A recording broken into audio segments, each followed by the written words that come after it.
ख़ुदा खां नथी जान इम्कान में काल खां का ॻाल्हि आहे सा इंसान में हू त मूंखे चिता ते वठी पे विया मींहुं बरसी पियो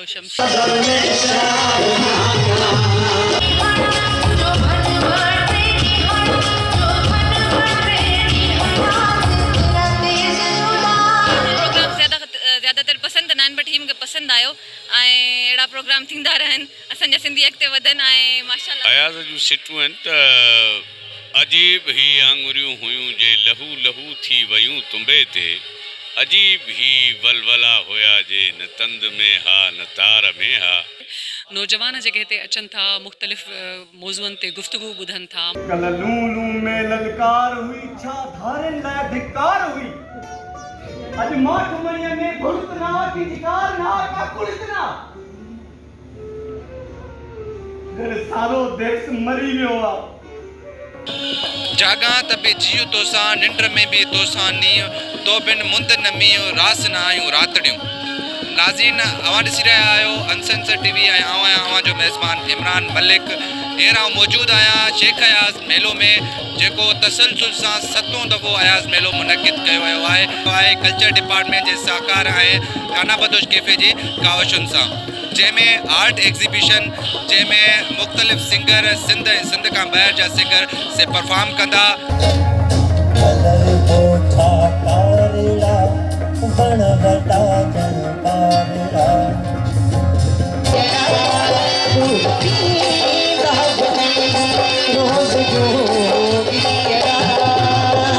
ही मेलो नंढो मेलो न आहे ही मेलो 5 ॾींहंनि ताईं क़ाइमु रहंदो। हिते मौजूदु महिमान जेका हिते गेस्ट आया आहिनि ऐं जेके ऑडियंस आहे उन्हनि खां असां हिन बारे में सवाल पुछंदासीं त ही कीअं महसूसु कनि था। अस्सलाम वालेकुम जी, मेरा नाम है डॉक्टर तैमूर रहमान। लाल बैंड के साथ मैं आया था और यहाँ पे 7वें अयाज़ मेलो के अंदर हमने परफॉर्म किया। हमारी परफॉर्मेंस तो 7वीं नहीं थी मगर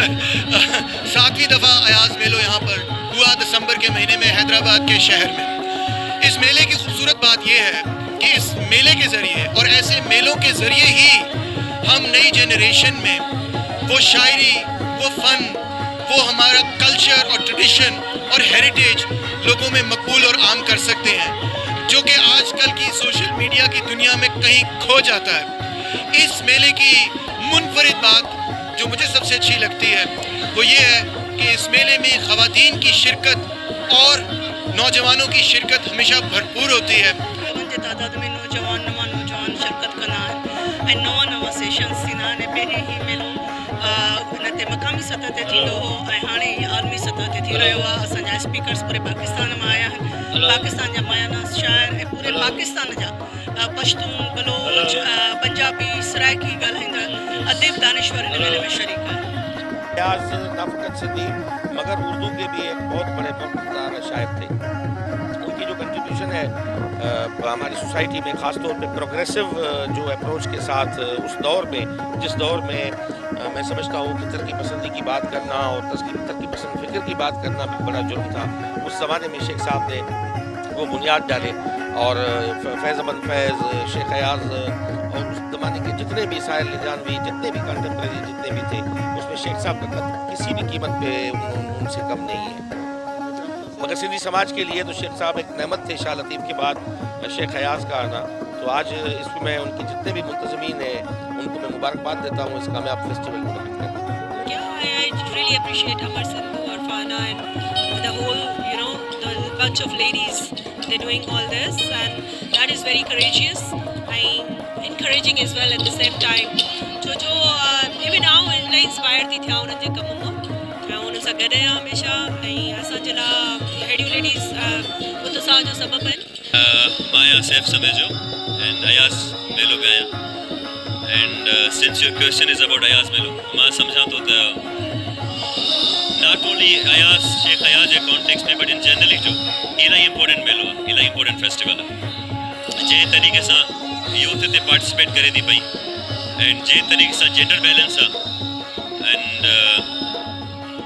I don't the way whenever I come here and play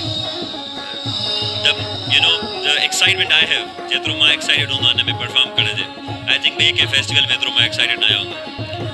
this is truth and secondly Ayaz के यूथ में कीअं मुतारिफ़ कजे आई थिंक इहो ई तरीक़ो आहे दिस फेस्टिवल अयाज़ जी ॻाल्हाइण वारा अचनि था पिया अयाज़ जी लिखणनि ते शाइरी ते मुंहिंजी पोइट्री ते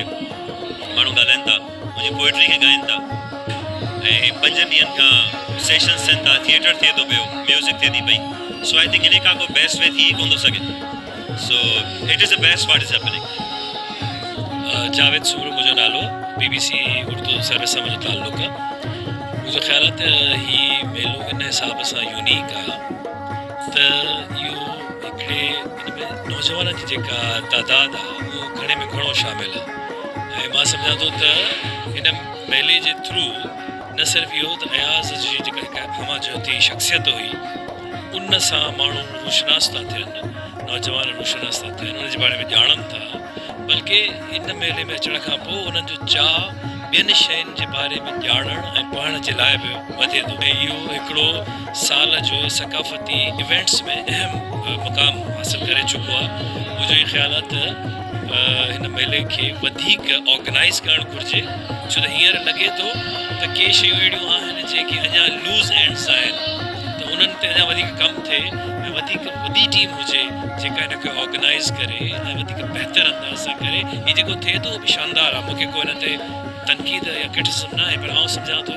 त हीउ अञा वधीक बहितर थी सघे थो हीउ 7 अयाज़ मेलो आहे ऐं जंहिंमें रोज़ु असांजा 4 अदबी सेशन आहिनि 3 किताबनि जा महूरत आहिनि ऐं उनखां पोइ महफ़िल मूसीक़ी आहे 23 तारीख़ असांजो मुशाइरो आहे जंहिंमें सॼी सिंध जा शाइर अची रहिया आहिनि उहे पंहिंजी शाइरी ॿुधाईंदा उनखां अलावा मूसीकार बि आहिनि अदीब बि आहिनि पंजाब खां बि अचनि पिया बलोचिस्तान खां बि अचनि पिया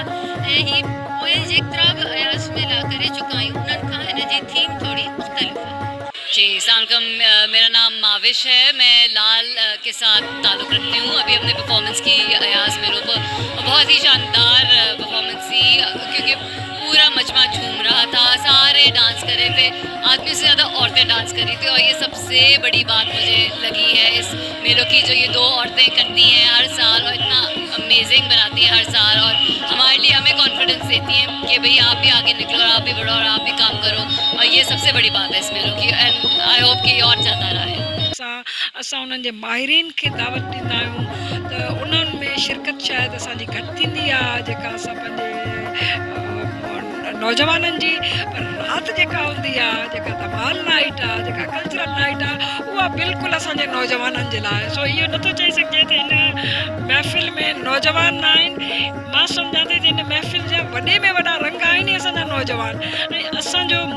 जेको मक़सदु आहे उहो मक़सदु बि इहो आहे त अयाज़ असांजी नई नस्ल ताईं कीअं पहुचे उनखे कीअं उन ताईं पहुचाइजे त मां सम्झां थी जेके पढ़ी नथा सघनि जेके घटि पढ़ंदा आहिनि या जेके पढ़नि उहे उनजी शाइरी जे वसीले उहे हिन राग जे वसीले बहरहाल उन्हनि ताईं बि अयाज़ जो मैसेज पहुचे